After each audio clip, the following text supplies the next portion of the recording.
ফের জলবাড়ায় দীর্ঘস্থায়ী বন্যার আশঙ্কা দুর্ভোগে কালীনগরের বানবাসীরা। প্রথম ও দ্বিতীয় দফায় বন্যা জল নামার আগেই ফের ভারী বর্ষণে বরাক নদী ফুলে ফেপে উঠেছে।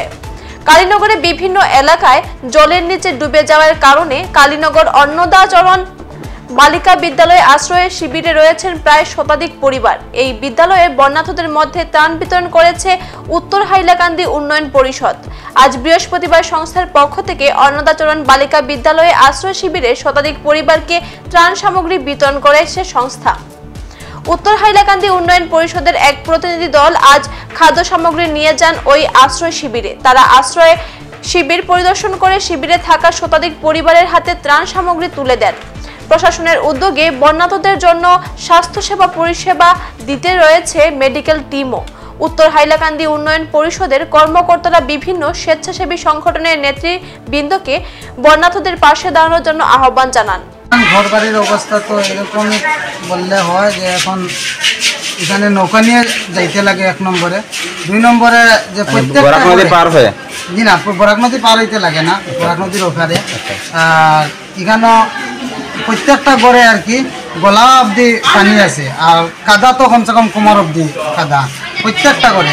তো সকালে আমি একবার যে একটা ভিডিও বানাই, ভিডিও ফুটেজও আছে এখানে, একদম মানে অস্তিত্ব আর সব বহুত মানুষের এইরকম জিনিস হয়েছে। রাত্রে তো ফ্লাড আইছে, আবার লগে বহুত মানুষের ঘরের সামগ্রীও নিচে, হ্যাঁ নানান রকমের ক্ষতি হয়েছে। কোনো রকম মানুষের প্রাণ রক্ষা করার লগে শিবির হইয়া ওখানে মানে গৃহপালিত জন্তু যেগুলো রয়েছে ছাগল গরু এই সমস্ত কোথায় রাখা হয়েছে? এগুলা এখন বর্তমানে গাড়ির মেন রোডের রাস্তার পাশে রাখা হয়েছে। রাখা হওয়ার লগে এটা আমরা অনুরোধ করি আর যাতে সরকার থেকে এখানে কোনো একটা ব্যবস্থা ওলা করিয়া দেয়। কারণ আগরবার এখান থেকে 2টা গরু চুরি হয়েছে, 2টা গরু এখান থেকে চুরি হয়ে গেছে। হ্যাঁ এই সময় মানুষরা ওখানে গরু রাখছে রাস্তার পাশে, কিন্তু সকালে গিয়া তারা আর পাইছে না।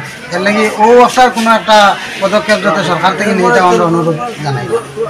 তাইলাম আইয়া তো আমি অনেক দুঃখিত যে এখানে প্রায় 100টা ফ্যামিলি, প্রায় 100 মানুষ, 100 ফ্যামিলি জীবনে 500 জন মানুষ আছে এই জায়গায়।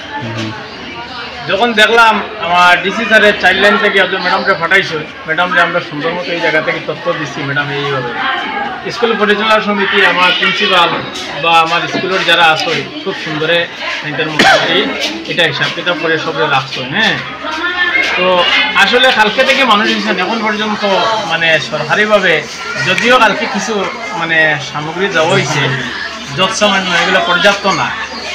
তো আমি আশা করব যে এই জায়গার আজকে পর্যাপ্ত পরিমাণ মানুষের মানে গন্তি করে মানুষের যাতে পর্যাপ্ত পরিমাণ খাবার দেওয়া হয়। চাইল্ডলাইন থেকে যে ম্যাডাম আইসেন, ম্যাডামের যে অবস্থা, ম্যাডামের যেগুলা জিনিস জানতে চাইছেন বাচ্চারার ক্ষেত্রে, তখন এখানকার বাচ্চারার গার্জিয়ানকে সচেতন করে দেওয়া হয়েছে যে আপনার বাচ্চা আপনারা হেফাজতে রাখবেন।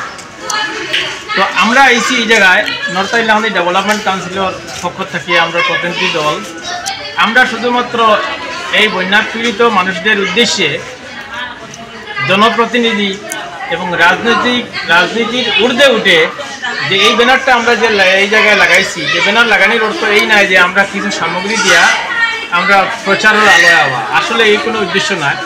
আমাদের উদ্দেশ্য হচ্ছে বন্যা পীড়িত মানুষের পাশে ব্যক্তি, সংগঠন, রাজনৈতিক দল, সংগঠন সব এই বন্যা পীড়িতর পাশে দাঁড়ানোর জন্য। তো আমি মনে করবো যে আমার উত্তর এলাকাতে বিভিন্ন সংগঠন আছে, প্রত্যেক সংগঠনকে আহ্বান জানাই আপনারা এই অন্নদাচরণ গার্লস হায়ার সেকেন্ডারি স্কুলে আসেন, আপনারা আসিয়া এই বন্যা পীড়িত মানুষের পাশে থাকেন। আলগাপুর আর কোনো আশ্রয় শিবির আছে না জানেন আপনারা? বা আমার জানা মতো 5 গ্রামে একটা আশ্রয় শিবির আছে বর্তমানে হয়ে গেছে, মানুষ গেছেন কেন? সেই জায়গায় মানুষ আছে, তো সেই জায়গায় পরিদর্শন করা অত্যন্ত জরুরি। জেলা প্রশাসনের দৃষ্টিতে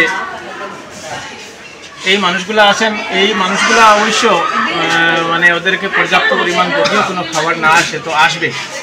তো আমি মনে করি আমরা যে এসেছি এই জায়গায় আমরা অত্যন্ত দুঃখিত, কারণ ছোটো ছোটো বাচ্চা, স্কুলের শিশু এবং মহিলারা এবং বয়স্ক লোকরা এই জায়গায় আছেন।